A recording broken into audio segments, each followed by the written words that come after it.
So, good news ka na, no? So, karoon na po tayo hindi na itong upcoming release at ang is 80% complete na siya, no? Pero before that, ato sa Lilion na sila kami na van.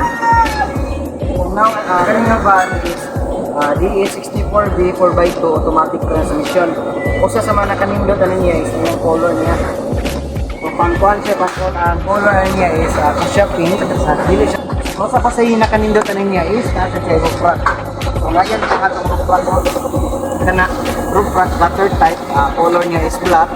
Usa sa mga nindot nga specs atong van. Okay, at usa sa mga kanindot na niya is ang iyang mags design. Ang mags design is color white, 13 inches, then 13 inches new atong tires.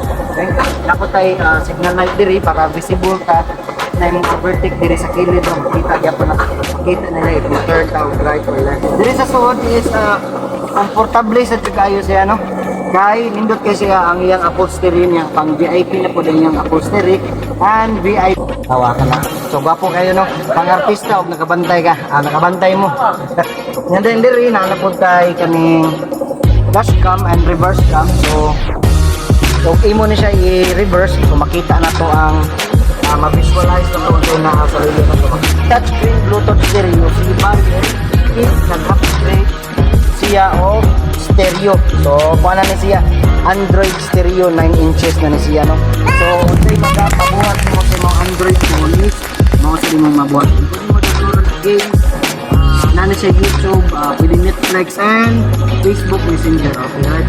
And then sa atong steering wheel, daanan na siya yung steering wheel cover, no? So pa lang nato nabutan, no? Kay mga 80% na ni siya nga complete na release na yung karong nga. Power steering na po din siya, no? So dili na siya gahi o dili sa mga problema o kung and then ang iyang aircon, in terms of aircon, perfecting bugnawan yung aircon, no?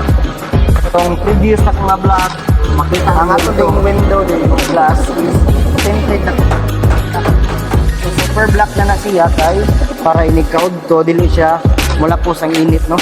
And then